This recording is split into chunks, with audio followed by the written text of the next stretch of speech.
And we're interviewing for this segment Harry Adamian, who was a veteran of the Korean War. And we're going to ask him about some of his experiences, his feelings about the war, how his family felt, and in general, an interview which we hope will inspire future generations. Harry, just give us your full name and tell us where you're born and raised. Harry Adamian, born in Arlington, Massachusetts. Mm-hmm. And is that where you live now? As a matter of fact, yes. When you entered the Korean War, was it from? It was from Arlington. It was from Arlington? Okay. And what was your educational background before you went into the war? High school graduate. I graduated in June of '52 and volunteered for the draft in March 3rd of '53. Did you sign up or were you drafted? No, I volunteered for the draft. At that time, there was volunteering for the draft in order to get the 2 years in rather than the 3. Okay. And what is your current occupation now, Harry? Retired. You're retired from? Commonwealth of Massachusetts Treasurer's Office. Okay. And were you married when you went into the, service? 17 years of age. You were 17. And what did you do in your service? What was your specialty? Well, when I went in, they asked me what I did, and I told them I was a cook because my dad had a restaurant. Mm-hmm. And when I got out of high school, he had decided I was going to work for him. Uh-huh. So we worked for a while. So when we went into the Army, they said, "What do you? What can you do?" I said, "Well, I'm a cook." And in Fort Devens, I stayed in Fort Devens upon induction for 6 months before I went to basic training, cooking in the kitchen. So you were with the KP's kitchen. Is that what they call you? No, I was a cook. You were a cook. Okay. Now, were you a cook throughout your service? Throughout the entire Mars service, right. From there, we went to Devens for basic, and then to cook school after I was a cook, and after that to Alaska. What did your basic training consist of? It was 8 weeks of normal basic training and 8 weeks of cook school. How'd you feel about your? Was the cook school anything like you've been cooking at home? Cook school was great. Taught me an awful lot. You did. I thought I was a cook before I went in, and I found out I really wasn't. Was able to handle any situation from a bivouac kitchen to a normal kitchen. So, where did you serve? Outside of Anchorage, Alaska. I served at a headquarters company, 867 AAA, in Anchorage for about 6 months. Then was transferred to its unit at an outpost about 60 miles southwest of Anchorage at an outpost called Squintner, where we had about 16 Army guys and the Civil Aeronautics Administration, and maintained a 3,000-foot emergency runway for Anchorage and a radar station. Okay. And so you were a cook throughout your service? Throughout the entire time. And you were single? I was single and young. And how did your parents feel about you going into the service? They were pleased that I was going into the service. They thought it was something that would cause me to grow and mature, and I certainly did both. And was this during the actual yeah, the Korean War was on at the time. Mm-hmm. When I finally shipped out to Alaska, and I can't remember the date, the Korean War was still going on. And you want any anecdotes? Sure. Any anecdotal information is helpful. I got my orders to go to Alaska, and I was very, very despondent because I wanted to go to Korea. And I went to see the commanding officer. Mind you, I was 17 years old, full of vinegar and the other ingredient. And I went to the commanding officer and said, "Look, I want my orders changed. I want to go to Korea." He said, "Why do you want to go to Korea?" I said, "Because I want R&R in Japan." I heard all about those wonderful things, and it was worth taking the risk. Of course, at 17, there are a lot of risks you take. The commanding officer almost threw me out of his office and told me I wasn't going to Korea. I was going to Alaska, and we shipped out by train and then by boat from Seattle to Stewart. And from there to, as I said, to 867th Headquarters Company, and then from there to the Outpost, which reduced my time in service, by the way, because at an outpost you had 2 for 1 time, so I was released from the service before the 24 months was achieved.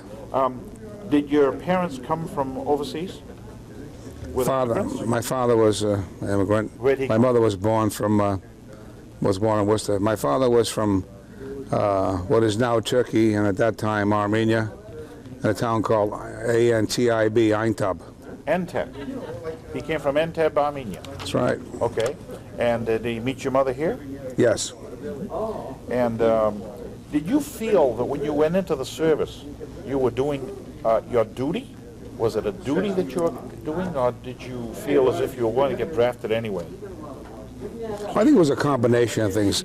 My brother had been was in the V5 program, which was training Army pilots, Navy pilots rather, and had completed his training and ended up in the Navy as an ensign on some tanker or something, and so we had a history of a brother serving. Right. And I thought perhaps that I would do the same thing. It was an honor, I would say.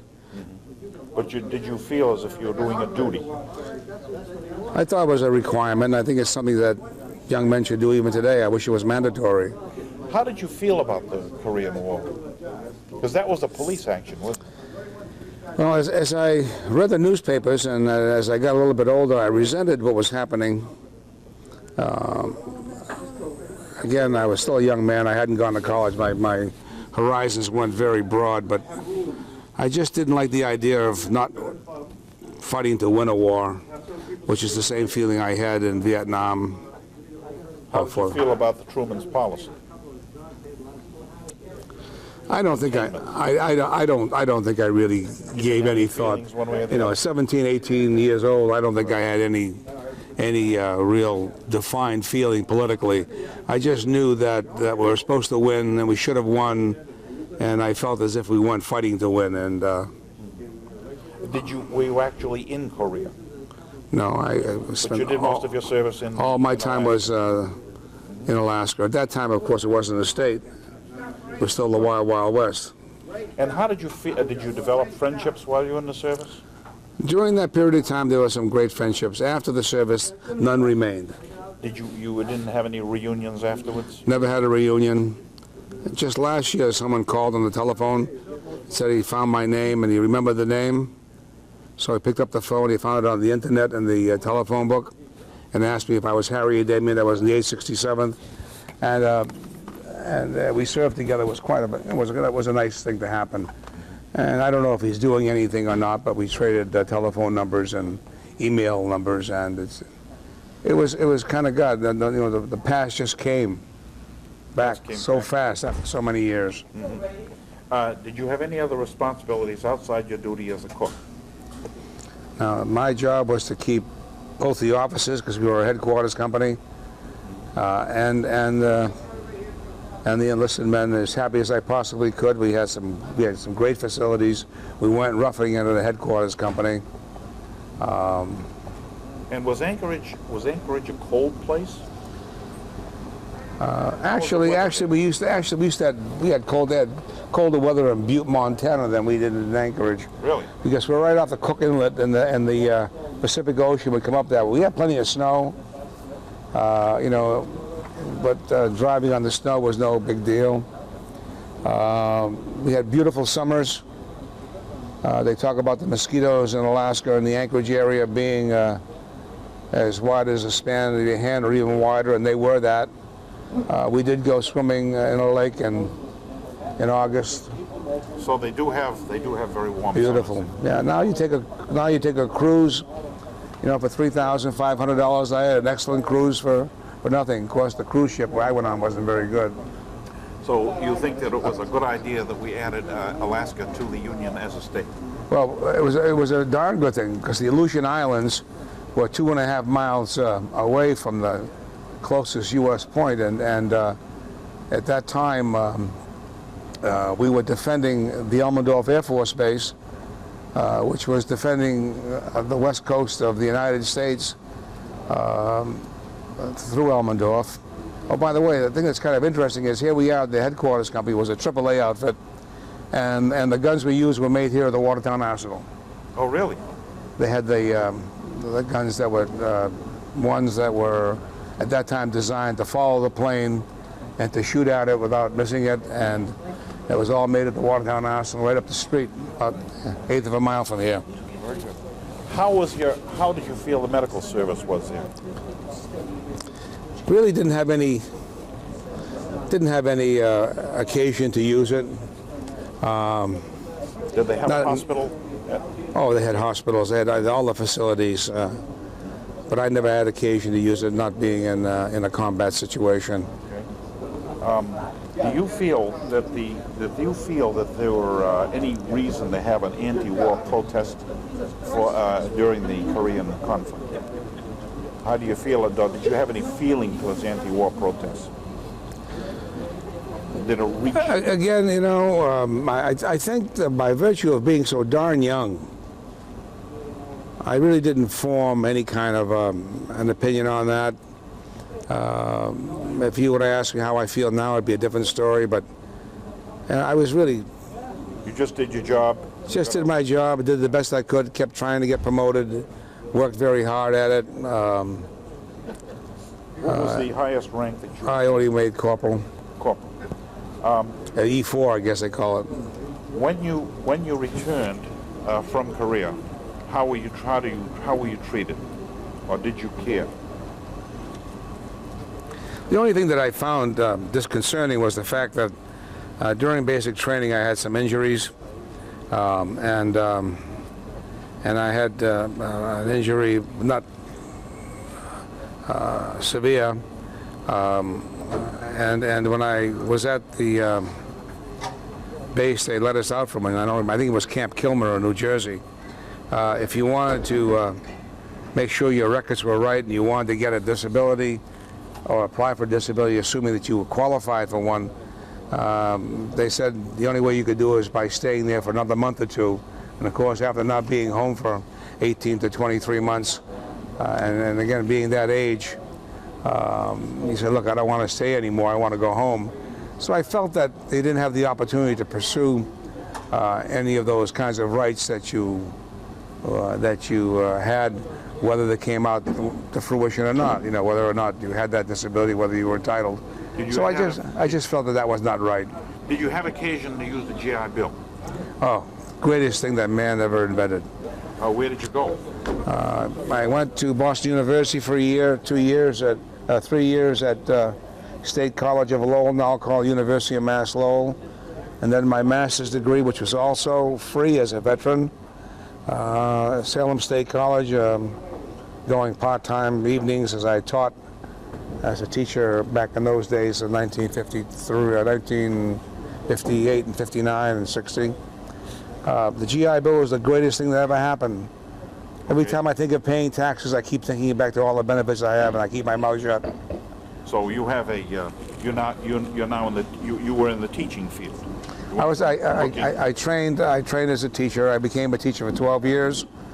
Then I went into higher education, became a dean at 3 or 4 colleges in the area. What college? Bentley College in Waltham, Dean Junior College in Franklin, which was a co-ed 2-year college, LaSalle College for Women, which was the oldest women's college in the United States.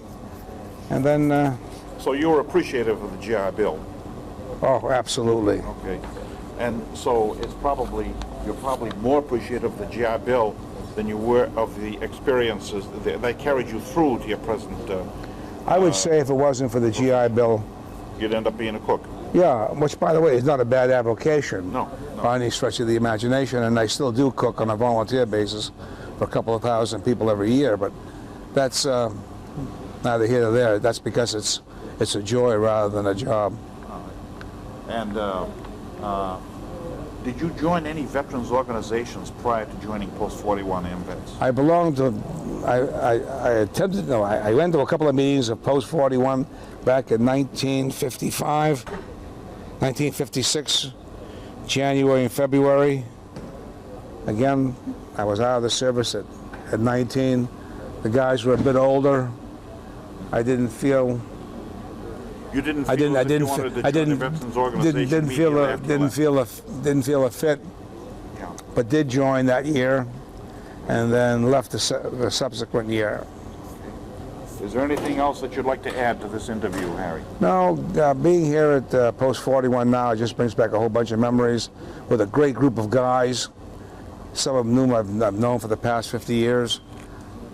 Introduced me to a few other people I didn't know, and it's just been one great experience. And it's good to be a member of a post, and brings back the kinds of things that are important in a veterans organization. Absolutely. All right, we'll conclude this interview with Harry Adamian, who is a member of Post 41 AMVETS, Corporal Paul Masubian Post in Watertown, Massachusetts. Thank you very much, Harry. Good. Take care. All right.